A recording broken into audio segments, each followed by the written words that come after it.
저희가 댁이 그 덕산 상아리에 있었습니다. 지금도 제 사촌이 거기 살고 계시는데요. 제가 어린 시절 때 제 외삼촌 댁에 이제 방문을 하게 되면 외삼촌 댁의 그 집이 구성이 이제 2층으로 되어 있었습니다. 근데 이제 1층에서 2층으로 올라가는 그 계단 위쪽에 무엇이 걸려 있었는가 하면 매가 한 마리가 이렇게 걸려 있었어요. 매가 막 눈을 이렇게 부릅뜨고 막 쳐다보는 그런 매가 걸려 있었습니다. 박제된 거죠, 박제. 이 박제된 매가 이제 걸려 있었는데, 그걸 보면 눈이 아주 번쩍번쩍해서 금방이라도 날아와가지고 저를 덮칠 것만 같았던 그런 매였습니다. 그런데 어린 나이 그것을 보았지만, 그렇게 무서웠지만 그 매가 저에게 와서 덮치지는 못했습니다. 왜냐하면 그 매는 살아있는 것처럼 보였지만 실상은 죽었기 때문에 그렇지요. 자, 우리의 믿음도 박제된 믿음이 있습니다. 살아있는 것처럼 보이지만 실상은 죽은 믿음이지요. 그래서 종교적 활동은 하고 있지만 그래서 그 활동 가운데 살아있는 것처럼 보이지만 예수님이 계시지 않는 그런 종교 행위일 뿐입니다. 예배드리고 기도하고 찬양하는 것처럼 보이지만 마음은 하나님과 멀어진 그런 상태를 말합니다. 입술로는 하나님 위한다, 하나님의 영광을 위해서 살아간다라고 말을 하지만 삶 자체 속에서는 자신의 이익을 따라서 살아가게 됩니다. 생명력 없는 그런 믿음이죠. 근데 이러한 믿음을 가지고는 우리가 주님을 기쁘시게 할 수 없습니다. 하나님을 기쁘시게 하는 믿음은 하나님께서 계신 것을 믿습니다. 또 하나님을 기쁘시게 하는 믿음은 하나님께서 하나님을 찾는 사람들에게 좋은 것을 주시는 분임을 믿습니다. 그래서 그 믿음을 가지고 어떤 환경 속에서도 하나님을 바라보게 됩니다. 예배드릴 때에 하나님께 집중합니다. 우리가 찬양할 때에 우리의 최선을 다하여서 최고의 찬양을 하나님 앞에 올려드리려고 합니다. 하나님의 응답, 하나님께서 응답하실 것을 믿고 그 기대감을 가지고 간절하게 기도합니다. 그런 믿음으로 하나님 앞에 다가섭니다. 그리고 그 결과 하나님을 기쁘시게 하게 되고 하나님의 능력을 경험하게 됩니다. 살아있는 믿음이라고 할 수가 있습니다. 우리가 성경을 통해서 이것을 익히 잘 알고 있습니다. 성경을 보면 예수님 앞에 믿음으로 나온 사람들은 그 믿음에 걸맞는 은혜를 입고 떠나가게 됩니다. 마태복음 8장에 보면 나병 환자가 나오는데요. 이 나병 환자가 예수님께 나오는데 그냥 나온 것이 아니라 믿음으로 나옵니다. 예수님 앞에 나와서 이렇게 말을 하죠. 주님, 원하시면 저를 깨끗하게 하실 수 있습니다. 그런데 이 나병 환자가 사람들이 많은 상황 가운데서 예수님 앞에 나왔다는 것은요, 목숨을 건 행위였어요.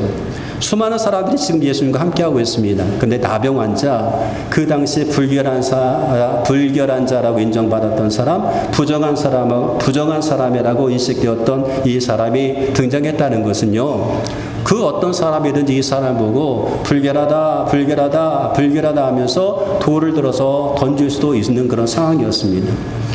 이 상황을 나병 환자도 알고 있었다는 거죠. 그럼에도 불구하고 예수님 앞에 나왔습니다. 목숨 걸고 나온 거죠. 왜 나왔을까요? 나의 이 문제를 해결할 수 있는 분은 오직 예수님밖에 없다. 이 믿음을 가지고 나오게 된 겁니다. 예수님께서 그 믿음을 가지고 나왔던 나병 환자에게 손을 내밀어 대시면서 말씀하시죠. 내가 원하노니 깨끗함을 받으라. 그리고 그는 고침을 받게 됩니다. 백부장에 대한 이야기도 나옵니다. 가버나움에 한 백부장이 있었는데 이 백부장도 예수님을 찾아왔어요. 찾아온 이유는 그의 하인 중 한 명이 중풍병에 걸려서 몹시 힘들어하고 괴로워하고 있었기 때문에 그렇습니다. 이 백부장이 예수님께 찾아왔어요. 이유가 무엇일까요? 내 하인의 병을 고칠 수 있는 분 예수님밖에 없다. 그 믿음을 가지고 나왔어요. 그때 예수님께서 말씀하십니다. 내가 가서 고쳐주겠다. 그때 백부장이 뭐라고 말하는가 하면 주님, 그럴 필요 없습니다. 주님, 저희 집에 오시는 것을 저는 감당할 수가 없습니다. 다만 말씀만 해주세요. 여기서 말씀만 해주셔도 내 하인이 낫겠습니다. 라는 그런 믿음을 고백합니다. 그때 예수님께서 그 백부장의 믿음을 칭찬하시면서 말씀하시죠. 내 믿음대로 될지어다. 그리고 그 아이는 즉시 고침을 받게 됩니다. 누가복음 8장에 보면 혈루증 여인에 대한 이야기가 나옵니다. 12년 동안을 혈루증으로 고생했던 이 여인이었습니다. 그런데 이 여인이 이 병을 고치기 위해서 수없이 많은 노력을 했지만 고치지를 못했어요. 근데 예수님 앞에 내가 가서 예수님의 고독가에 손만 대어도 내 병이 낫겠다라는 그런 믿음이 생겼어요. 그 믿음을 가지고 예수님의 뒤쪽으로 조용히 다가와서 손을 대었습니다. 그리고 그는 고침 받았습니다. 예수님 앞에 믿음으로 나온 사람은요, 그 믿음대로 되었습니다. 믿음이 있는 곳에 예수님께서는 기적을 행하셨고, 믿음이 있는 곳에 예수님께서는 불가능을 가능케 하셨습니다. 그런데 여러분, 믿음 있는 곳에는 이런 기적이 있지만 믿지 않는 곳에는 기적이 없습니다. 믿지 않는 곳에는 응답도 없습니다. 마태복음 13장 58절 말씀 보면 그들이 믿지 않음으로 말미암아 거기서 많은 능력을 행하지 아니하시니라.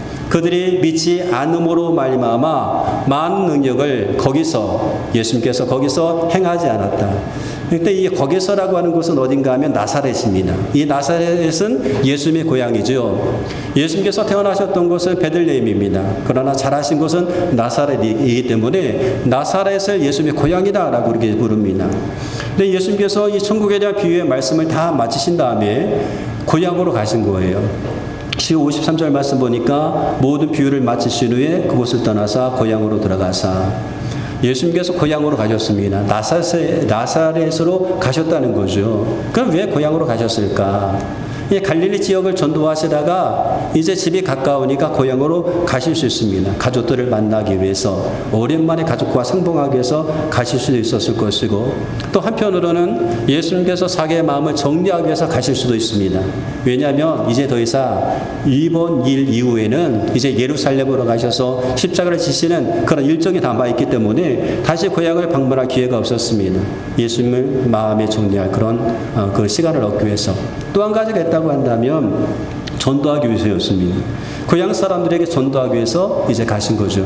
이런 여러 가지가 있겠지만 그 중에 가장 중요한 이유가 있다고 한다면 고향 사람들에게도 이 천국의 복음, 이 천국에 대해서 가르치기 위해서 가신 거였습니다. 그래서 예수님께서 고향에 오자마자 들리신 곳이 어디예요? 회당이었습니다. 회당에 가서 예수님은 가르치기 시작하십니다. 근데 예수님께서 가르침을 시작하자 거기에 모였던 사람들은 다 놀랍니다. 성경 말씀 54절에 보니까 고향으로 돌아가서 그들이 회당에서 가르치시니 그들이 놀라 이르되 이 사람의 이 지혜와 이런 능력이 어디서 났느냐. 그들은 입을 다물지 못하는 거예요. 예수님께서 가르치셨던 그 가르침과 예수님께서 행하신 그 능력을 보면서 입을 다물지 못하는 겁니다. 그들이 놀랬던 것은 예수님의 지혜와 능력뿐만 아니었습니다. 더 놀랬던 것은 그 예수님을 이들은 오래전부터 알고 있었기 때문에 그렇습니다. 이 사람들이, 예수님의 고향 사람들은 예수님의 어린 시절이 어땠는지 알고 있었습니다. 예수님의 고향 사람들은요, 예수님의 가족들도 다 알고 있었어요. 예수님께서 어떤 일을 하면서 성장했는지도 알고 있었습니다. 그런데 그들이 알고 있었던 목수의 아들 예수가 이런 지혜와 능력이 있다는 것이 믿겨지지 않았습니다. 어떻게 그렇게 될 수가 있을까? 이해할 수가 없었습니다. 그래서 그들은 모여서 이렇게 말을 하기 시작하는 거예요. 이는 그 목수의 아들이 아니냐? 그 어머니 마리아, 그 형제들인 야고보, 요셉, 시몬, 유다라 하지 않느냐? 그 너희들은 다 우리와 함께 있지 아니하냐? 그런즉 이 사람의 이 모든 것이 어디에서 나느냐? 여러분, 예수님의 고향 사람들의 반응은 어떻게 보면 지극히 당연한 반응처럼 보입니다. 평범한 반응처럼 보입니다. 그런데 이전부터 예수님을 알고 있었다는 이 사실이 예수님을 믿는 데 있어서 걸림돌이 되기 시작합니다. 안다는 것이, 오래전부터 예수를 알았다는 것이, 예수님의 고향 사람들이라고 하는 것이 예수님을 믿는 데 있어서 장애가 되었다는 거죠. 안다는 사실 때문에 믿을 수 없고 받아들일 수가 없었던 겁니다. 예수 내가 아는데, 예수 내가 알고 있는 사람인데 받아들일 수가 없었다는 거죠. 주님의 말씀에 은혜를 받으면 아멘 하면 됩니다. 아멘 하면 되는데 그렇게 하지 못했어요. 그들은 은혜 받은 그 말씀을 지혜로 바꿔버립니다. 지식으로 바꿔놓기 시작합니다. 이 지혜와 이런 능력이 어디서 났느냐, 이 모든 것이 어디서 났느냐 라고 말하면서 받은 은혜를 지식으로 바꿔놓기 시작하는 거예요. 그러면서 예수님을 믿지 않고 예수님을 배척하기 시작합니다. 예수님의 고향 사람들이 예수님을 배척한 것은요, 예수님의 말씀 때문이 아니었어요. 예수님 가르침 때문이 아니었습니다. 그들이 예수님을 배척한 것은 예수님을 잘 알고 있다는 것이었습니다. 오래전부터 알고 있다는 그 사실 때문에 그들은 걸려 넘어지게 된 거죠. 야, 어떻게 네가 동네에서 다른 아이들과 뛰놀던 네가 이런 일을 할 수 있느냐.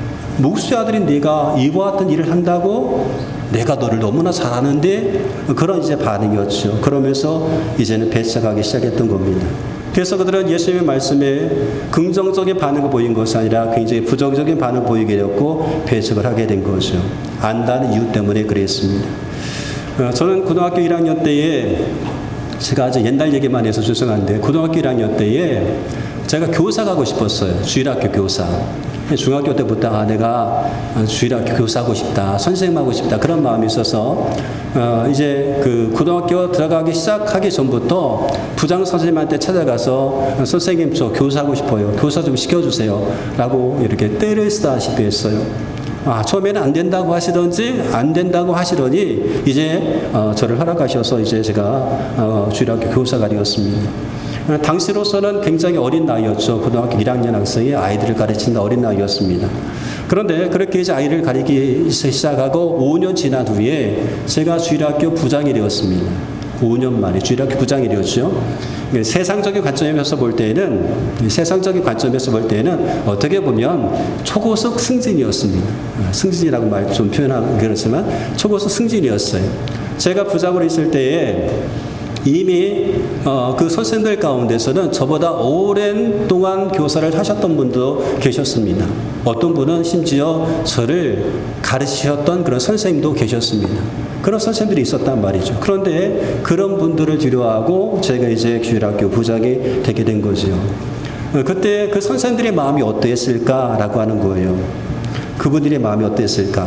야, 상진이는 내가 어렸을 때 가르쳤던 아이인데 쟤는 우리 마을 아이인데 내가 그 엄마가 누구인지 아빠가 누구인지 그 형제가 누구인지 다 알고 있는데 그리고 어디서 사는지도 알고 있는데 다 아는 아이였는데 얼마 하지 않은 것으로 인해서 그분들은 저에 대해서 부정적인 반응을 보일 수도 있었지요. 갑자기 네가 부장이라니 부정적인 반응을 보일 수도 있었습니다. 그런데 지금 생각하면 참 감사하게도 근데 그분들은 그렇게 하지 않았습니다. 오히려 그분들 저를 격려해 주기 시작합니다. 내가 어리다고 또 본인들이 더 오랜 시간 동안 교사를 했다고 해서 저를 없인 여기지 않았습니다. 오히려 더 잘 협력해 주었죠. 지금 생각하면 너무나 감사한 일입니다. 이래야 되는 거죠. 하나님 말씀을 누가 전합니까? 굉장히 중요합니다. 굉장히 중요하죠. 하나님 말씀을 누가 전하는가 너무 중요합니다. 그런데 더 중요한 것이 있는데 그 중요한 것은 뭐냐면 누가 전하는 것보다 그 전하는 말씀이 하나님의 말씀인가 아닌가가 중요합니다. 하나님 말씀인 것이 중요하죠. 여러분들이 하나님 말씀 들을 때에 하나님 말씀을 전하는 사람이 여러분이 존경하는 사람일 수도 있습니다. 아니면 그 하나님 말씀을 전하는 사람이 약점이 많은 사람일 수도 있습니다. 하나님 말씀을 전하는 그 사람이 초라해 보이고 또 흠잡을 것이 많아 보이는 사람일 수가 있습니다. 그러나 그럼에도 불구하고 하나님의 말씀을 전하는 것에 대해서 인정하고 존경해야 되는 거죠. 그래야 신앙의 성장이 있을 수가 있습니다. 그리고 그렇게 되어야 되는 겁니다. 1900년도쯤에 그 장로교단에 총회장을 2번 어떤 그 보도에 보면 3번 했다고 하더라고요. 그 교단 총회장을 3번 하셨던 분이 있어요. 이자익 목사님이라는 분입니다. 이자익 목사님. 이분은 어려서 이제 부모님을 잃고 이제는 객지를 돌다가 17살 때에 전북 김제의 대지주였던 조덕삼 집의 집으로 들어가서 바보가 되었습니다. 종살이를 하기 시작한 거예요. 그런데 어느 날 이 조덕삼 씨가 대주주였던 이 조덕삼 씨가 선교사님을 만나가지고 이제 예수를 영접하게 됩니다. 그리고 예수 믿게 되고 금산교회를 이제 세우게 되었어요. 이 금산교회를 다니는데 이 조덕삼 씨가 자기만 다녔던 것이 아니라 자기 집에 마부로 있었던 이자익 그 아이를 함께 이제 교회에 데리고 가게 되었던 겁니다. 함께 이제 신앙생활을 하게 되었던 거예요. 얼마 지나지 않아서 이 금산교회에서 이 조덕삼 주인과 그 하인이었던 이자익 이 두 분을 집사님으로 임명을 하게 되었어요. 두 분이 같이 교회에서 집사 직분을 받고 충성하게 됩니다. 그리고 이제 1907년도에 금산교회에서 장로를 선출하게 되는데 장로 후보로 누가 이렇게 나오게 됐는가 하면 주인이었던 조덕삼과 그리고 하인이었던 이자에게 함께 이제 그 장로 후보로 이제 선출되어서 나오게 되었어요. 그리고 장로로 이제 뽑게 되었는데 누가 뽑히었는가 하면 여러분 아시는 것처럼 이자에게 뽑히게 되었어요. 이자 집사가 뽑히게 되었습니다. 이 사실은 당시에 그 교회 가운데 굉장히 그 이슈가 되었습니다. 신부 제도가 어느 정도 엄격했던 그 시대에 주인 조덕삼이 장로가 된 것이 아니라 그 집에서 마부로 있었던 이자 집사가 장로가 되었으니 이거 얼마나 큰 이슈였겠어요. 모든 사람들이 조덕삼 씨의 눈치를 보고 있는데 그때 이 조덕삼 집사가 이자 집사에게 찾아가서 이렇게 말을 합니다. 어떻게 말을 하는가 하면 자네는 내 집에 작은 일에 충성하더니 하나님의 집에도 충성되었음을 하나님이 귀히 보셨네. 그러면서 이자 장로님을 장로로 인정하면서 따르고 그렇게 하게 되었던 겁니다. 근데 어느 날 이 조덕삼 집사가 이자학 장로를 보니까 하나님의 일에 대한 열심이 있는 거예요. 그래서 이자학 장로님에게 공고를 합니다. 장로님, 지금까지는 내 집에서 종으로 충성했으니 이제부터는 하나님 나라를 위해서 충성하십시오. 제가 학비를 후원해 드릴 테니까 신학교에 가서 신학을 하세요. 하고 이제 신학교에 보내드린 거예요. 그리고 학비를 후원해 드렸습니다. 그래서 이자학 장로님이 평양신학교에 이제 가서 신학하게 되었고 이제 목사가 되게 되었습니다. 그로부터 5년 후에 이 조덕삼 집사님이 이제 그 교회 금산교회 장로님이 되게 된 거예요. 장로님이 되고 나서 교회를 잘 섬기다가 교회에 목사님이 계시지 않았는데 목사님이 계시지 않으니까 이 조덕삼 장로님이 누구를 찾아갔는가 하면 이자의 목사님이 찾아가게 된 거예요. 금산교회에. 왜 찾아갔겠어요? 목사님, 우리 교회 와서 같이 사역합시다. 우리 교회 담임 목사로 좀 와주세요. 하면서 이제 모셔와가지고 금산교회를 잘 숨겼다는 겁니다. 이자희 목사님은 굉장히 훌륭했던 그런 목사님이었어요. 이스만 대통령이 장관직을 이렇게 제안했음에도 불구하고 그것을 거부하고 기독교 학교를 세우는데 전심전력했던 그런 이제 목사님이었습니다. 이자희 목사님 참 훌륭한 분이었습니다. 장로교회에서 총회장을 3번 정도 했으니까 굉장히 훌륭했던 그런 분이었죠. 그런데 그분이 그렇게 될 수 있었던 이유가 있다고 한다면 조덕삼 장로님과 같은 분이 계셨기 때문에 그렇습니다. 이 두 분의 이야기는 참으로 아름다운 이야기입니다. 우리가 적어도 조덕삼 장로님처럼 해야 우리 신앙이 성숙해지는 겁니다. 성장할 수가 있는 거죠. 그런데 이것은 매우 힘든 일입니다. 매우 어려운 일입니다. 그래도 우리는 이렇게 해야 되는 거예요. 매우 힘들고 어렵지만 이렇게 해야 됩니다. 함께 신앙생활을 했는데 어떤 내 옆에 있는 이 사람이 더 중요한 일을 맡는 것처럼 보여요. 그랬을 때 기꺼이 격려해주고 칭찬해주고 응원해줄 수 있는 것, 그렇게 되어야 됩니다. 매우 힘들고 어렵지만 그렇게 해야 되는 것, 이것이 바로 우리가 해야 될 일이죠. 바울은 고린도 교인들에게 이렇게 말을 합니다. 그러므로 우리가 이제부터는 어떤 사람도 육신을 따라 알지 아니하노라. 비록 우리가 그리스도도 육신을 따라 알았으나 이제부터는 그같이 알지 않으라. 이제부터는 내가 어떤 사람도 육신을 따라 알지 않겠다. 이 육신을 따라 알지 않겠다, 이 말은 뭐냐면 육체대로 판단하지 않겠다라고 하는 겁니다. 상대방을 하나님의 시선으로 믿음의 눈으로 바라보고 섬기겠다라는 거죠. 이것이 여러분 신앙의 인격입니다. 이런 자세 우리 가운데 필요합니다. 그런데 예수님의 고향 사람들은 어떻게 했습니까? 예수님을 어려서부터 안다고 해서 예수님을 배척하기 시작한 거예요. 익수가 다른 것, 잘 안다고 하는 그들의 생각 때문에 예수님을 배척하게 되었습니다. 여러분, 우리의 신앙이 성장하기 위해서는요, 우리의 생각의 틀이 가끔은 깨져야 될 필요가 있습니다. 우리의 생각과 경험이 하나님의 말씀과 부딪혔을 때에 과감하게 깨트려야 됩니다. 깨트려야 우리 신앙이 성장할 수가 있지요. 우리의 생각이 아무리 뛰어나다 할지라도 하나님의 생각보다 뛰어날 수는 없습니다. 그러므로 우리의 생각에 끼어져야 우리가 하나님을 더 잘 알아갈 수가 있습니다. 누가복음 5장에 보면 거기 베드로에 대한 이야기가 나오는데 예수님께서 말씀을 하셨을 때에 베드로는 밤새도록 고기를 잡고 나서 그물을 손질하고 있는 그런 과정 가운데 있었어요. 그물 손질을 다 끝나고 있었는데 예수님께서 베드로에게 와서 말씀을 하십니다. 깊은 데로 가서 그물을 내려 고기를 잡으라 라고 말씀합니다. 깊은 데로 가서 그물을 내려라. 허탄한 심정으로 그물을 손질하고 있는데 그때 그 상황 가운데 와가지고 깊은 데로 가서 그물을 내려라 라고 했던 겁니다. 그런데요, 그런 말씀 앞에 베드로는 자신의 생각과 자신의 경험의 틀을 깨기 시작합니다. 그는 이렇게 말합니다. 선생님, 우리가 밤에 맞도록 수고하였으되 잡은 것이 없지만은 말씀에 의지하여 내가 그물을 내리리이다.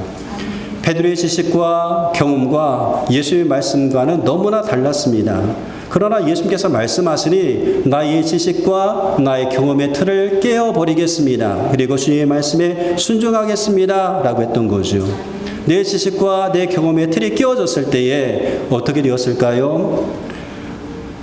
성경 말씀 누가복음 5장 6절에 보니까 그렇게 하니 고기를 잡은 것이 심히 많아 그물이 찢어지는지라. 이에 다른 배에 있는 동무들에게 손짓하여 와서 도와달라니 그들이 와서 2배의 시움에 잠기게 되었더라. 엄청난 하나님의 기적을 그들은 경험하게 되었던 겁니다. 그런데 예수님의 고향 사람들은요, 예수님의 말씀을 들었음에도 불구하고 그들의 생각과 그들의 어떤 지식과 그들의 경험의 틀을 깨지 못한 것입니다. 그들의 틀에 여전히 예수님을 가두어 두려고 했던 거죠. 나의 생각의 틀, 나의 경험의 틀, 내 지식의 틀에 예수님을 가두어 두려고 했던 겁니다. 그러다 보니까 예수님을 배척하게 되었던 거죠. 나의 선입관과 편견 때문에 예수님을 인정하지 않게 되었던 겁니다. 여전히 과거에 붙들려 있었던 거죠. 그래서 지금의 예수님의 모습을 인정하지 않고 배척하게 되었던 겁니다. 그리고 그 결과 어떻게 되었어요? 그들이 믿지 않기 때문에 예수님께서 그곳에서 많은 능력을 행하지 않으셨다. 그리고 떠나시게 된 겁니다. 여러분, 우리가 믿지 않으면 손해는 우리입니다. 믿지 않으면 우리에게 큰 손해입니다. 그러나 우리가 믿으면 우리에게 큰 복이 임하게 되는 거죠. 엘리야 시대에 3년 6개월 동안 비가 내리지 않았습니다. 흉년이 들어서 많은 사람들이 어려움 가운데 있었습니다. 그때 하나님께서 이 엘리야를 누구에게 보내는가 하면 시돈 사람 사렙대 과부에게 보내시게 되는 거예요. 그리고 그 과정에 마르지 않은 복을 허락하셨습니다. 엘리야가 이스라엘이 아닌 이방 지역으로 가게 된 것은 이스라엘 사람들이 하나님을 온전히 믿지 않았기 때문이었습니다. 그러나 이 사렙대 여인은 믿음으로 이 엘리야를 영접하게 됩니다. 맞이하게 됩니다. 그리고 하나님은 그곳에서 놀라운 기적을 행하시게 된 거죠. 믿음이 있는 곳에 하나님의 마르지 않는 기적이 임하게 되는 거죠. 믿음이 있는 곳에 기적이 임하게 됩니다. 엘리야 시대에 이스라엘 나라에 나병 환자가 많이 있었어요. 근데 그런 사람이 고침을 받은 것이 아니었습니다. 깨끗함을 받은 사람이 있는데 누군가 하면 수리아 사람 나아만이었습니다. 나아만이 고침을 받은 것은 엘리야에게 능력이 있음을, 하나님의 능력이 있음을 인정하고 찾아왔기 때문이었습니다. 그리고 믿고 찾아와 맡길 때에 그에게 역사가 일어나게 되게 된 거죠. 믿음이 있는 곳에 하나님의 능력이 임합니다. 그러나 믿음이 없는 곳에는 큰 역사도 없습니다. 그래서 오늘 예수님께서 우리 가운데 보기를 원하시는 것이 있는데 그것이 무엇인가 하면 믿음입니다. 우리에게 살아있는 믿음 보기를 원하시는 거예요. 박제된 믿음, 죽은 믿음 보기를 원하시는 것이 아니라 살아있는 믿음, 생명력 있는 믿음을 보기를 원하십니다. 우리에게 오늘 요구하십니다. 너의 믿음을 나에게 보여다오. 박제된 믿음이 아니라 살아있는 믿음을 보여다오 라고 말씀합니다. 하나님의 말씀이 여러분에게 들려질 때에 그 말씀 앞에서 우리의 생각과 우리의 경험의 틀을 끼워버리시기 바랍니다. 그리고 그 말씀을 믿고 그 말씀에 순종함을 통하여서 하나님을 믿는 믿음을 우리가 보이는 거죠. 주께서 말씀하실 때에 그 말씀을 믿는 믿음, 그것은 바로 순종함으로 나타나는 겁니다. 그렇게 되었을 때에 우리는요, 하나님의 일하심을 경험할 수 있고 하나님께서 우리의 삶 가운데 역사하심을 경험할 수가 있는 거예요. 주께서 우리 가운데 원하십니다. 네 믿음을 나에게 보여다오. 여러분의 믿음은, 우리가 하나님 믿고 있는 이 믿음을 어떻게 여러분 보이시겠습니까? 주께서 말씀하셔요. 네 믿음을 나에게 보여다오. 이번 한 주간 살아가시면서 여러분이 정말 하나님 믿고 있다는 이 사실을, 이 믿음을 하나님 앞에 한번 보여주시기 바랍니다. 하나님의 기적과 능력을 경험하시는 그런 삶을 살아가시기를 주님의 이름으로 축원드리겠습니다.